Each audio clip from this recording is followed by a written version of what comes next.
Panama का जब case उठाया था उसमें फिर मुझे प्रेशराइज करने के लिए अदालत में ले गए। तो स्पीकर साहब, अगर मैं जो पब्लिक ऑफिस होल्डर नहीं था, एक स्पोर्ट्समैन था, मैं अगर 40 साल पुराने कॉन्ट्रैक्ट्स दिखा सकता हूं, मैं अपनी सारी मनी ट्रेल दे सकता हूं पाकिस्तान में पैसा लाने के लिए, ये एक डॉक्यूमेंट नहीं दे सकते कि पैसा बाहर कैसे गया है। ये बता सकते हैं कि Hyde Park, one Hyde Park, क्योंकि मैं लंदन, मेरी बड़ी जिंदगी गुजरी है, वन हाइड पार्क लंदन का तकरीबन सबसे महंगा प्रॉपर्टी है। मेफेयर लंदन, मेफेयर दुनिया में महंगा तरीन शहर है लंदन, और मेफेयर लंदन का महंगा तरीन इलाका है। उधर इनके पास इतनी प्रॉपर्टीज, किधर से आया पैसा? ये कोई डॉक्यूमेंट बता दें कि पैसा बाहर किधर गया। दूसरी तरफ आसिफ जरदारी की प्रॉपर्टीज की लिस्ट है, अपने नाम पे नहीं लिए हुए। एक न्यूयॉर्क में फ्लैट गलती से अपने नाम पे ले लिया, जो एक केस चल रहा है, बाकी तो अपने नाम पे नहीं। ये किधर से पैसा आया?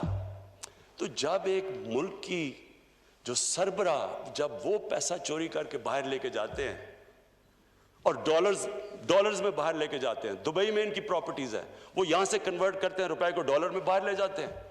तो जब वो लेके जाते हैं, वो दो चीजें उनको करनी पड़ती है। पाकिस्तान के इदारे पहले तबाह करते हैं। पहले नैब में इन्होंने मिलकर अपना आदमी रखवाया, वो जो नैब चेयरमैन था, इन्होंने केसेस इनके बंद किए।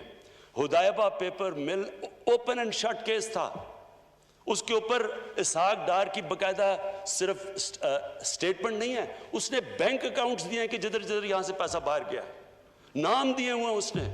ओपन एंड शट केस, इनका अपना आदमी नैब में बैठा हुआ था, उसने वो आगे प्रोसीड नहीं किया।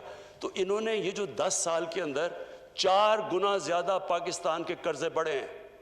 60 साल की तारीख में टोटल पाकिस्तान का कर्जा 6,000 अरब था, 10 सालों में पहुंच गया 30,000 अरब। हमारा जो सबसे बड़ा मसला क्या बना हुआ है, जो हमने टैक्स का पैसा इकट्ठा किया पहला साल, उसका आधा चला गया इनके कर्जों की किस्तें अदा करने पे। मुल्क किधर से चलाते? फिर हमें कहते जी आप कर्जे ले रहे हैं। अगर हम कर्जे ना लें तो हम मुल्क कैसे चलाएं? आधा तो जो पैसा इकट्ठा किया उनकी कर्जों की किस्तों पे चला गया। अब जो हमने कोरोना की वजह से कम कलेक्शन हुई, फिर हमारा 1,000 अरब कम हुआ, तो 4,000 अरब अब जो इकट्ठा किया ये सेकेंड ईयर में, उसमें से 2,600 अरब वो चला जाएगा कर्जों की किस्तों देने पे। तो स्पीकर साहब, बात ये है कि ये कैसे हो सकता है कि आपने 10 साल में इस मुल्क को बोझ डाल दिया, इसका मुल्क का जो कर्जा है वो 4 गुना ज्यादा बढ़ा दिया, और आप जब बात करें करप्शन की तो कहते हैं पॉलिटिकल विक्टिमाइजेशन है। कभी कहते हैं कि जी ये ब्लैकमेल इधर कर रहे हैं, कभी पहले इन्होंने ब्लैकमेल, उस पर पहले हमें कहा जी, पहले दिन से शुरू कर दिया कि जनाब हम मानते ही नहीं इलेक्शन को, हम कह रहे हैं कि खोलें जो आप चाहते हैं, बताएं हमें कौन सी। उसके बाद बात ही नहीं की। असेंबली ना चलने दें, तकरीर ना करने दें, ये तो आज वो है नहीं तो मैं तकरीर कर रहा हूं, नहीं तो तकरीर नहीं करने देते। तो ये वो लोग हैं जो इनका इंटरेस्ट ही नहीं है पाकिस्तान का।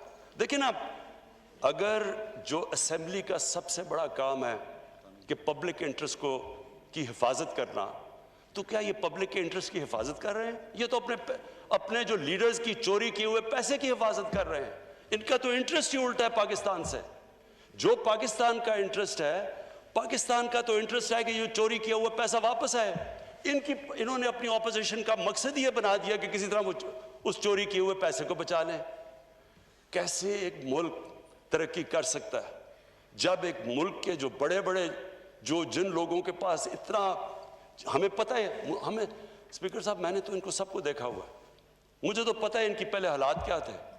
मुझे तो पता है ये जिस तरह अब आप जो देख रहे हैं, इसहाक डार को देखें, इसहाक डार ऐसे लगता है कि उसके बाप की साइकिल की दुकान नहीं थी, मेफेयर में कोई मर्सिडीज का शोरूम था।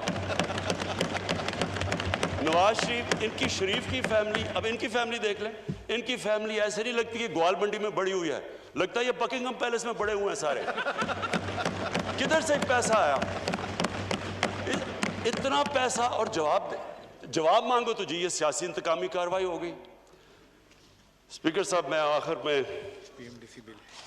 में मैं ऑपोजिशन को फिर कहता हूं, आपने जो भी, हम हर तरह की आपसे कॉम्प्रोमाइज करने के लिए तैयार हैं।